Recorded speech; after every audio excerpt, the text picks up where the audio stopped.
Hey guys, this is your host Nitin Binhani and a very warm welcome to my startup podcast channel Vis-a-vis Audio, where we share real stories with real learnings. So as per CB Insights, micro VC firms, as the name suggests, are the smaller venture firms whose fund size range between $25 million to less than $50 million, while 80% of their initial checks are usually invested in early stage or seed rounds. And as we speak, for the past few years, micro VCs have been really dominating the early stage funding ecosystem. And so in today's podcast, I have invited Shad Fox, the managing partner of Fox Ventures based in UAE, to share his valuable insights on the micro VCs and why should early stage startups really leverage them for fundraising. So let's welcome today's special guest. Hi Shad, welcome to Vis-a-vis Audio and thank you for talking to us. Hi Nitin, thanks for having me. So let's start with, what is a micro VC and how are they different from a traditional VC? So I consider a micro VC to be a firm with a single fund that has assets under management or a fund size of smaller than $30 million.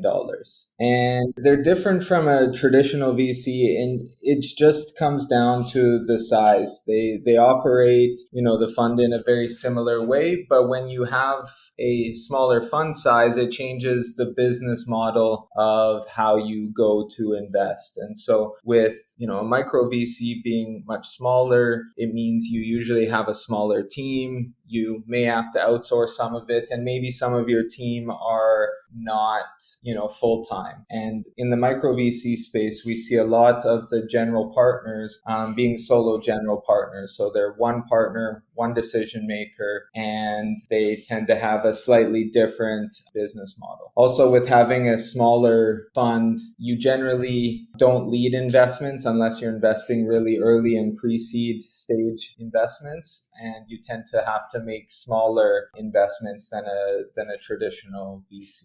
So are the micro VCs limited to just one or two partners? There's no rule that there has to be only one partner, but what it comes down to is generally how many people can be full-time with the management fee that you're able to bring in for the fund size. And so if the partners need a salary and you have a small fund, then generally it comes down to one partner. And I think we're seeing more solo GP funds pop up. I know the number in the US right now is about 25% of all VC funds are solo GPs. That's becoming more prevalent. And I guess where a lot of the time it's similar with startups where, the LP investors don't like seeing solo GPs all the time. But if you look at the number one reason why funds break down, it's generally because the partners don't get along or they have a change of focus sometime during the fund period. So. And do micro VCs only focus on pre-seed or seed rounds? I think for most micro VCs, they're usually an earlier stage investor, right? Because they tend to only be able to invest smaller amounts. And because they have to invest smaller amounts, that's where they go at the earlier stage. I have seen a few kind of micro VCs doing kind of pre-IPO investments, because what that allows them to do is have a shorter time period in the investment. And so they can recycle their fund a little bit more often. So they'll invest, it may have a 2-year time period. They'll recoup that money and reinvest it. But I would think that the majority of micro VCs are investing in that, pre-seed and seed stage. What are the nitty gritties involved in starting a micro VC fund?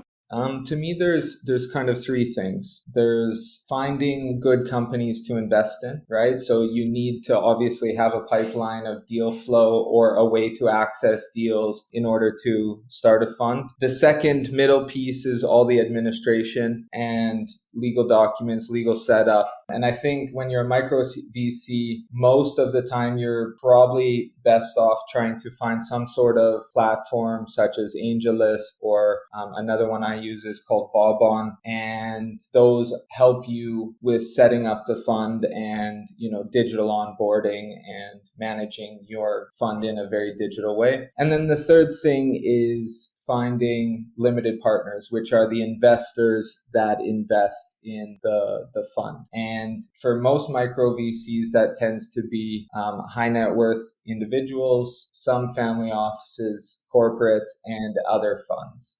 So, why should early stage startups really opt for micro VCs as against the traditional VC?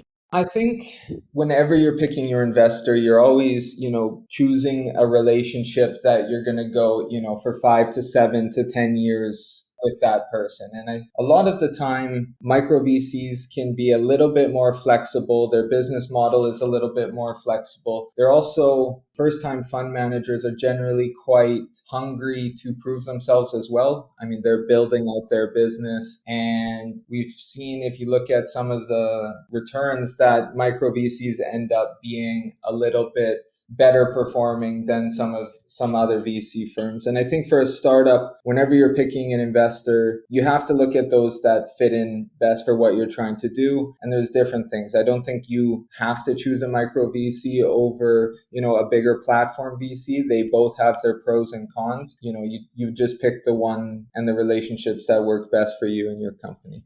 Essentially, it means choose your investor who can bring on greater value adds than just funds.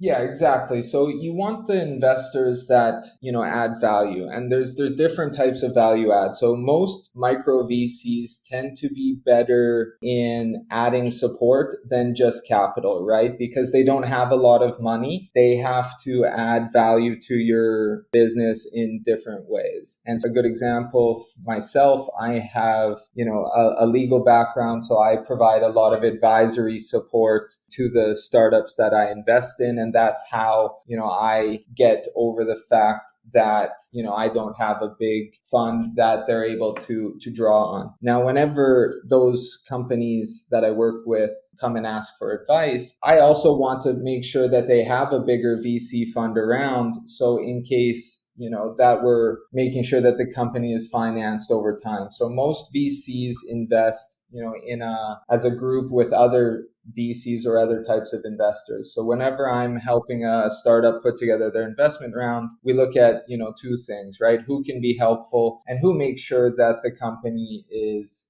financed going forward and at least getting to that next round where we can bring on, additional venture partners. In comparison to angel groups or syndicates, when does it make sense for the founders to instead opt for a micro VC fund? So I think it's important here to look at the different types of kind of angel groups, right? You have your traditional angel group, which is basically, the first round of capital, and they invest as kind of a committee. So they get together once a month, they evaluate, 10 different startups, and maybe they invest in one or two of those startups. The other type of angel syndicate is more similar to a micro VC fund, except rather than having committed capital, they raise their money from their investors on a deal-by-deal basis. And I think these types of firms operate more like a micro VC than a traditional angel group. And so I think when there's kind of three things that a micro VC with a committed fund has as an advantage over a syndicate. One is that they're able to move a lot quicker, right? There's not a longer decision-making process, and they don't have to go and collect capital on that deal-by-deal basis. So if the round's moving very quickly, a micro VC can give you an answer on the spot, usually subject to some further due diligence, but they're able to make their decisions much faster. The second thing is most syndicates, the way that it works is let's say you have 1,000 syndicate members. Usually in most deals, only 100 or less of those members are going to invest in any one transaction. And so the information spread is quite far. So if the deal is moving extremely quickly, or there's a lot of sensitive information, or there is information you don't want to get out public, then you're going to want to choose a micro VC over a deal-by-deal syndicate. And the last thing is knowing exactly how much money that investor is going to invest. Every micro VC is going to be able to say, hey, my usual ticket size is $100,000 and I'm good for that $100,000. A syndicate doesn't know how much they're going to be able to invest until they actually go and collect that money. And so even though the syndicate makes its best efforts to say, yes, usually I invest 100,000, they may come back and say, oh, I only collected 75 or I collected 150. And so those are the three kind of differentiators between, the angel syndicate versus the micro VC. And both have their advantages. I've done both models, and I think the micro VC works best at the earlier stages when you have to move quickly, and the syndicates are really, really good when you have a little bit more time and can, bring in more capital. So your kind of Series A, B, C's great spot for syndicates to come in and provide follow-on capital. And I've seen a lot of micro VCs operate in a dual model where they'll have the fund goes in at the really early stage, the pre-seed and seed, and the syndicate does the follow-on pro rata allocation, which I think is the best hybrid model you could put together. Finally, can you please share about your venture Fox Ventures and its investment thesis?